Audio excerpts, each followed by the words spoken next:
In this Development Finance Today roundtable, in association with Watson, Farley & Williams, we will discuss how important lender relationships are in the development finance market following drawdown.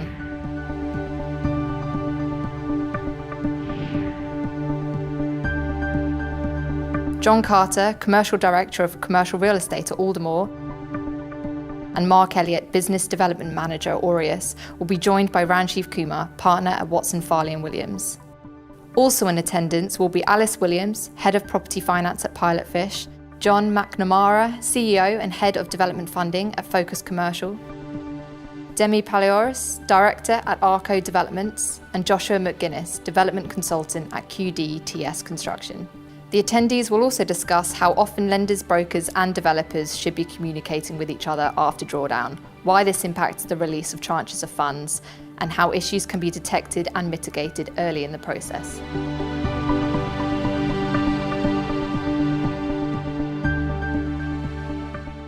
Within Aldermore we have an originations team, although that originations team is still there for contact for the borrower, so there's a consistency, but we have an in-life management team.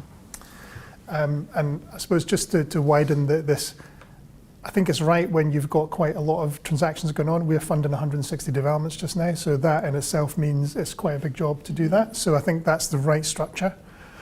And generally what happens is there's a handover, so there's a clear handover. Of course, there's some intellectual property with someone who's originated, so knowing they're still around is useful, because not everything is committed to paper, as we all know, or in file.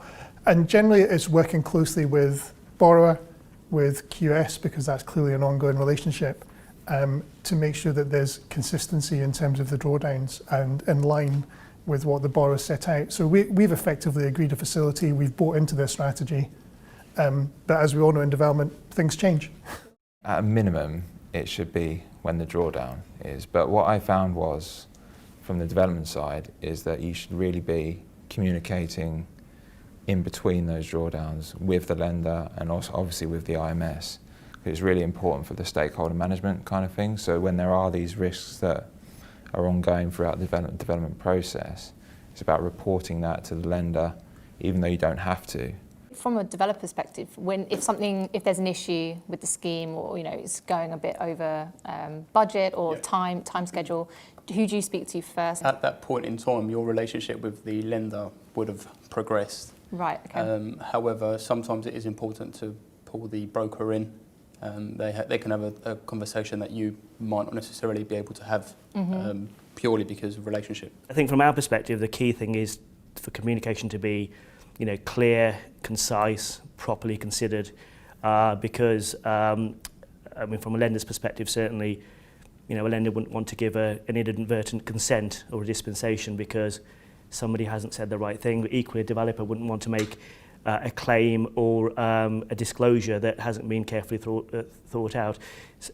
Most of these sort of communication streams can occur without the lawyers being involved, but it is important to make sure that somebody is on top of what is happening, because the consequences of communication not being right is that there's delay, but there are also, there are other costs incurred as well, and not least legal fees, which everybody wants to avoid, of course. If you haven't got a system of record, if you don't have consistent data, if you don't have a place where people can go to get their information, and we know that a lot of development lenders are operating with some kind of back-end generic lending system, spreadsheets, post-it notes, bits of sticky tape.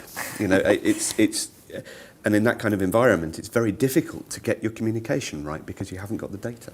We've had scenarios where, we're about to draw down, we need to draw down, we've got contractors that need to be paid, and there's certain information that has been submitted that has been requested, which is quite annoying because it slows the process down. And I guess that goes back to your point, the systems are important because, if people haven't got access to that information, it just makes everything a lot slower. Do you think it's important for a broker to be also visiting the site with the monitoring? Yeah, 100%. And with the lender. There's a lot of lenders now who don't even visit the sites. And to be honest, they can be a bit detached from the actual project. And I think they need to see what's going on. And working in tandem with the development broker, the borrower's QS, employer's agent, and their own QS, that if there's problems, that they can see them at early stages and mitigate the risk to ensure that the loan's exited. You have got that specific time frame in which you've got to pay your contractor under a JCT contract, whichever one you choose to use. And it is key to make sure that, because it's very important, again, management of relationships down the line, that your contractor knows they're going to get paid at the right time, and they're not going to be there's not going to be any delays in pay. Because they can walk off a job if they're Exactly not paid. right. If you've got systems in place that allow you to track what the conditions are and know whether they've been met yet, then you're in a position to actually to know well in advance of the first drawdown whether you're actually in a position to make that drawdown.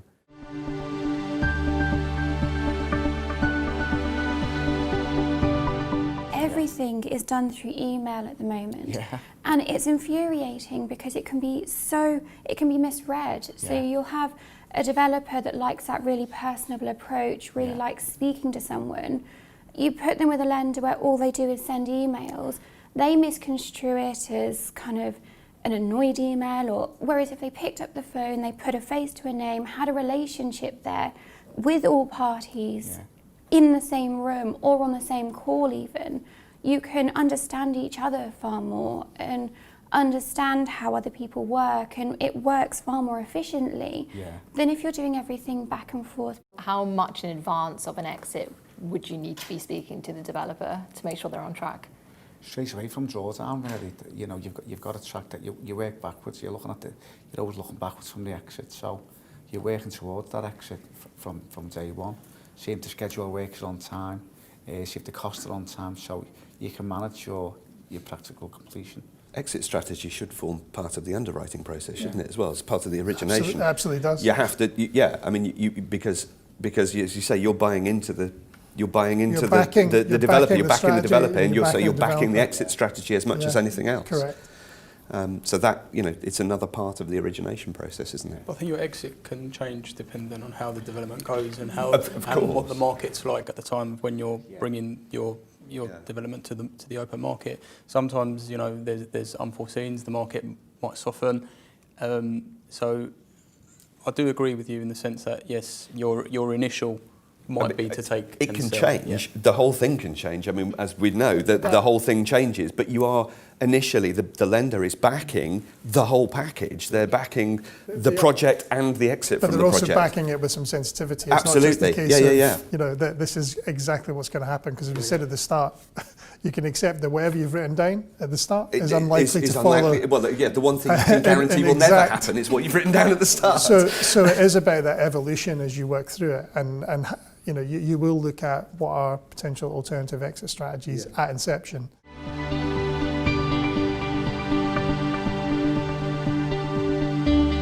With the smaller lenders, you do tend to have that same individual all the way through, but that does sometimes mean that individual is overworked, overwhelmed, because they're trying to do all the new introductions as well as the developments. So it really depends on the lender, and I don't think it makes that much of a difference whether you stay with the same person or get a new individual, providing that is managed correctly. After the first drawdown, you're waiting for your first drawdown on construction. There's usually teething problems if the QS doesn't know the client's QS or the contractor, and we've seen this a few times now, and we've actually had to report back to the lender, communicate them that the QS, I think we touched on this before, both of us, if they're not performing on the lender's behalf, if the reports are slow, if they're not, if they're not getting the right when we've given them the right information on the client and they haven't put that in the report. I've seen that numerous times now. Out of interest, John, how often do you kind of review the QSs you work with? Every month. Right. We do a portfolio review, and John's right, and Josh mentioned earlier on about the stakeholder management. We think quite carefully about the QSs we appoint, and think about the relationship they'll have with QS of the borrower as well, because that's a key relationship.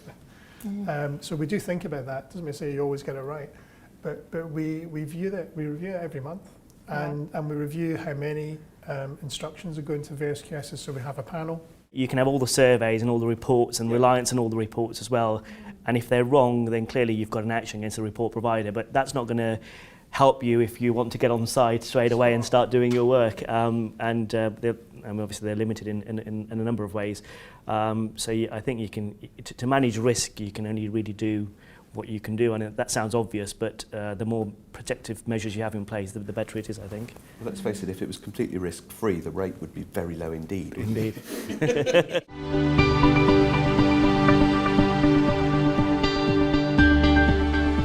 Things I've seen, and it's more thought-provoking about how we need to evolve. So for example, use of 3D printed technology for developing residences. So in the US, they've managed to use this and developed a single-story residence within 24 hours at a cost of $4,000. So in terms of modern method construction, it's something that I think we need to think about and think, how do we evolve to work with that? And then almost going wider to the use of things like e-signatures. So I think we've talked about the speed of how we make payments.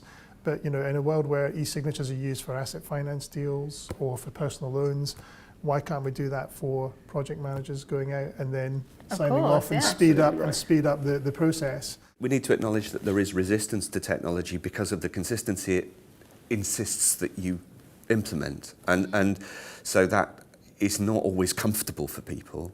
But I think that if you want to improve the customer service, then it probably is necessary. And having a balance, as I was saying earlier, a balance between the consistency of approach and the process-driven approach, which systems can definitely help with, and then allowing the flexibility to understand that a development finance loan changes almost daily because the unforeseen happens, as we were talking about earlier. Yeah, and it does, exactly. It's a moving feast. It's not a static loan. No loan looks the same by the end as it looked at the start, ever. Thank you so much for watching our latest filmed roundtable event. If you would like to take part or even sponsor one of our next events, then please do get in touch at beth@medianet.co.uk. All the information will be included in the video. We have roundtable events in 2020. We have them in February, April, September and October. So if you want to take part, let me know.